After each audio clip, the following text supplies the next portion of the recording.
Un nouveau président doit être élu au grand corps bien avant la ratification du nouveau Premier ministre. C'est le souhait exprimé par plusieurs sénateurs. Selon ces parlementaires, le vice-président du Sénat ne peut remplacer le président lors d'une séance de ratification d'un chef de gouvernement. Nous demandons qu'il y ait, conformément aux articles 139, 141 et 147 des règlements intérieurs et en conformité avec l'article 137 de la Constitution du 29 mars amendé, qu'il y ait élection d'un nouveau président au niveau du Sénat pour pouvoir favoriser les autres étapes de l'accord du 5 février 2016. Il est clairement dit dans les articles des règlements intérieurs que je viens de citer que pour que le vice-président remplisse les fonctions parlementaires du président, il faut qu'il s'agisse d'absence ou d'empêchement. Or, dans le cas qui nous concerne, il y a démission, il ne s'agit pas de vacances, il ne s'agit pas d'empêchement, il s'agit de vacances purement et simplement. Automatiquement que M. Privert baille démission, premier bagage pour le Sénat a été fait, c'est fin là automatiquement l'organiser une élection pour président. Le bureau existant, que dit les règlements? Le règlement dit que le bureau fait pour le constituer avec toutes composantes qui gagnent dans le Sénat. Donc, question posée là, est-ce que c'est très simple? Les sénateurs sont là. Le vice-président ouvre la séance et dit qu'on va procéder à l'élection du président et automatiquement, le bureau descend et on vient automatiquement avec un bureau de doyen d'âge qui fait l'élection. Ça veut dire que le président est parti. Ce n'est pas qu'il est malade. Ce n'est pas que monsieur a la fièvre. Ce n'est pas que l'on voyage. C'est-à-dire que monsieur a abandonné le Sénat pour d'autres privilèges et il l'a fait en face des sénateurs et en face de tout le monde. Ça veut dire que il a abandonné. Puisqu'il a abandonné, automatiquement, on doit le remplacer avant de poursuivre tous les travaux au niveau du Sénat. Le Consortium national des partis politiques haïtiens propose au président Privert le nom d'Evans Paul comme Premier ministre de consensus du gouvernement provisoire et lui demande de respecter l'accord du 6 février. Le CNPPH a exprimé son appréhension devant les nombreuses rencontres initiées par le président provisoire pour mettre en place son gouvernement à moins de 110 jours du 14 mai. En effet, pour gagner du temps, il serait mieux qu'Evans Paul conserve son poste parce qu'il connaît déjà la situation, a affirmé le président du consortium, Jean-Tel Joseph. Le consortium non réellement préoccupé. Et nous, t'as remis 14 mai, réellement, Jean Accord a dit là, il y a un président qui est élu, qui monte sous pouvoir. C'est une bagaille que le consortium a souhaité. Et nous dit, seule façon pour 14 mai à respecter, il faut que un consensus qui joigne autour de M. Evans Paul pour le rester comme Premier ministre. Et à bien un remaniement en profondeur ou bien total de cabinet. Côté toute l'autre force qui est intéressée à participer dans le gouvernement capable de rentrer. Pour qui ça, le consortium n'a dit, chercher de préférence un consensus autour de M. Evans Paul, c'est parce que 14 mai, nous avons moins de 90 jours de 14 mai.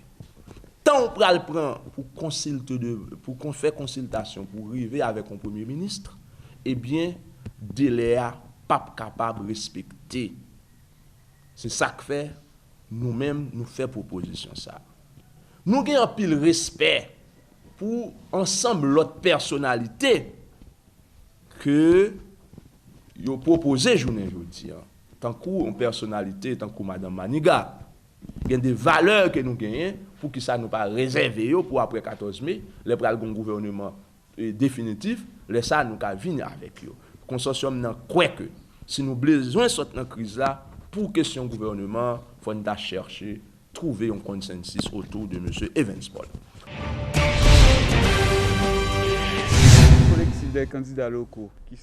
Le collectif des candidats locaux soutient l'entente nationale démocratique prônée par le président Jocelyn Privert lors de son discours d'investiture le 14 février et l'encourage à désigner un Premier ministre dynamique, honnête et crédible.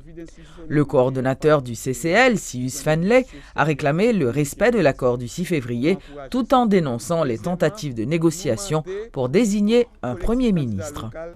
Kakael kwe li important dans jou k'ap vini la yo pour l'état chita avec nouveau président pays pour encourager vraiment entente nationale que le président voulait pas faire paraître là et pour prendre en considération élection candidat local yo. Collectif candidat local kwe li important pour accord qui a couché pouvoir transition en tout neuf là respecté.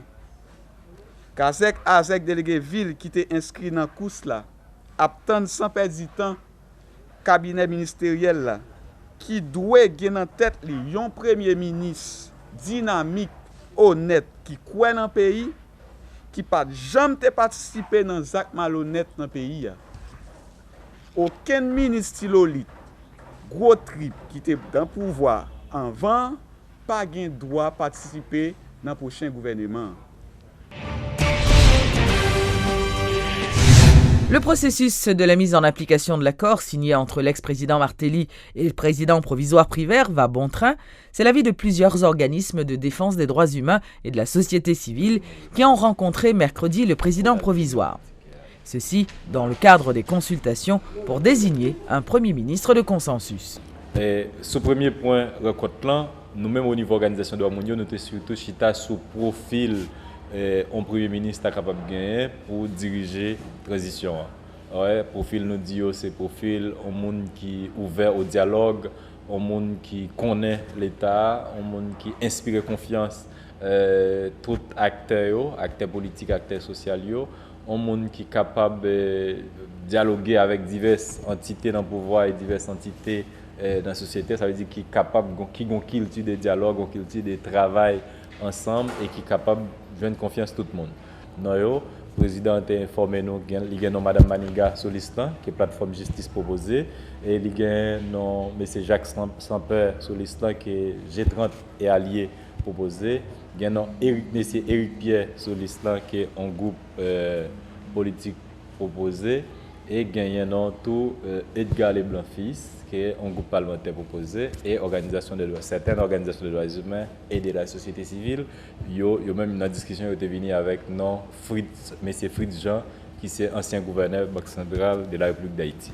Si il y a de l'autre, il n'y a pas ajouté avec lui, parce que le président a annoncé la continuer consultation jusqu'à demain. Et dès demain, il y a pour le transmettre les propositions de Noyo, by et président de Chamio, pour être capable de commencer un processus de désignation, bien entamer des marches pour arriver à former le gouvernement.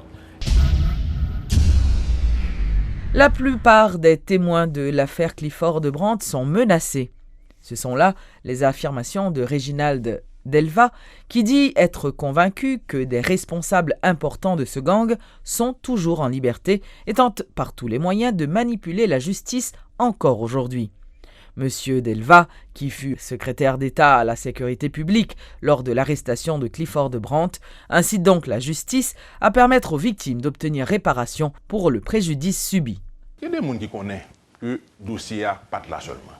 Il est supposé arriver plus loin. Et il y a des gens qui ont fait tout ça, qui étaient capables pour ne pas quitter le rivet côté pour dériver. Et je toujours dis ça, il y a des gens dans le dossier qui font ça, un jeu de corps fait, de corps sans ballon. Soit regarder dans le football, les voyons un côté et puis le ballon au fond l'autre bord. Et c'est ça, je pense que lumière pour le fait, et je dis bien pour le fait, dans le procès.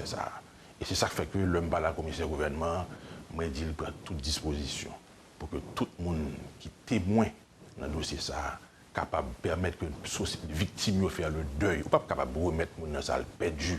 Il y a des gens qui mourent par rapport avec le groupe ça qui a opéré depuis longtemps. Et c'est là encore des gens qui peut-être cité ça a été l'administration Martelly un travail collectif. Parce que touriste n'a pas les jours là, pas possible si nous pas une réponse claire au kidnapping. Et gon policier qui te dit que l'ol commence à arrêter nèg dans gang ça, nèg yo te gen qui confie que l'ol a gardé pour ouais on série de monde qui va rentrer, c'est parce que c'est manger le ouais qui va venir parce que pour ça qu'on va le faire. Et yo dit le tribunal là sous téléphone et monsieur Clifford Brett, yo joine ça écrit accomplice li.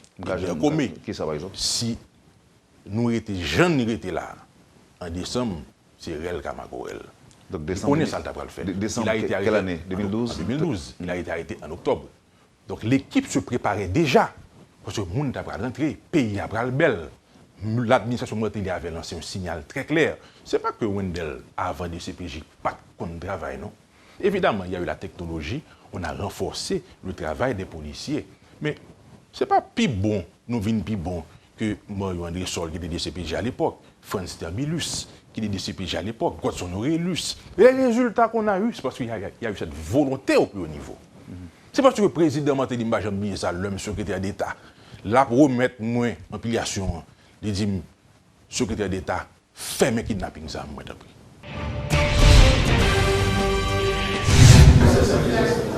L'Agence de développement des États-Unis en Haïti, l'USAID, a lancé ce jeudi un nouveau projet baptisé Combit pour renforcer la capacité de certaines organisations et entreprises haïtiennes. Des organisations œuvrant dans le domaine de la santé, de l'agriculture, de l'économie entre autres, recevront donc un soutien technique et plusieurs firmes haïtiennes encadreront une centaine d'entreprises bénéficiaires. Une enveloppe de 5 millions de dollars est destinée au financement de Combit qui s'étendra sur une période de 5 ans, selon sa responsable, Mélissa Padberg. On va aider des organisations, des prestataires de services et aussi des récipiendaires de fonds de l'USAID, d'aide de renforcement de capacité. Donc ça veut dire, comme en anglais on dit capacity development, on aide ces organisations et ces firmes avec de l'aide organisationnelle. Combit a un de ses piliers, c'est le Development Innovation Network. On appelle ça le DIN. Et on a l'intention que ce DIN sera pour Haïti et ça sera durable. C'est une plateforme comme un hub de toute cette aide et tout cet networking qui va rester en Haïti même quand Combit ferme ses portes.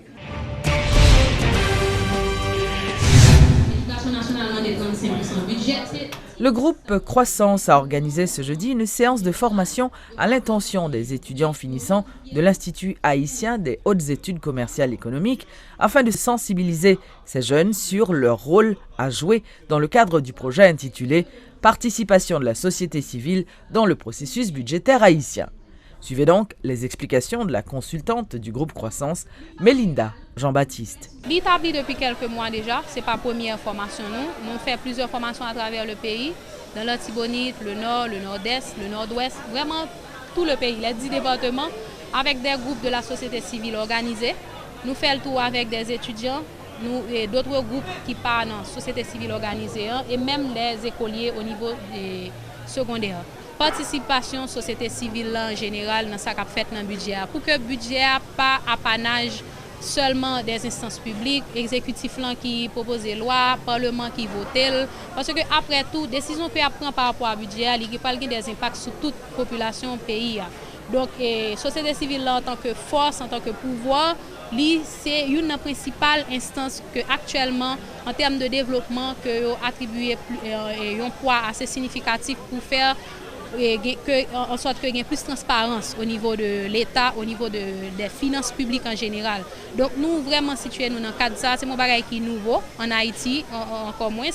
Et nous attendons vraiment c'est que vous participez plus et surtout dans le processus budgétaire là, faire pression pour que respecter des délais parce que nous avons un calendrier que la Constitution nous soumet et fixé pour ça et garder surtout au niveau de reddition de comptes qui ça qui fait pour dire qui Jean budget a été exécuté, qui projet réalisé, qui Jean nous capable d'ajuster nous pour que nous pas répéter même erreurs etc. Donc c'est vraiment la participation de la société civile dans ce processus là comme l'indique le titre du projet.